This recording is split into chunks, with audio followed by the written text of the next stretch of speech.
খোদা বলে কবি এসো আমার কাছে দিদার করিব আমি তোমার সাথে আলাপ করি তোমার মতে তারে কি করে তারা ওই নাজাতে পাবে পায়া নবী বলে পায়া নবী বলে কিয়ামত দিনে আমার উম্মতের উপায় কি হবে আসমান জমিন হইবে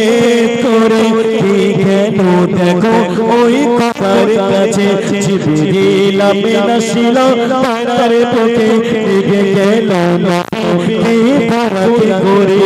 চেষ্টা দেখতে শুনবেন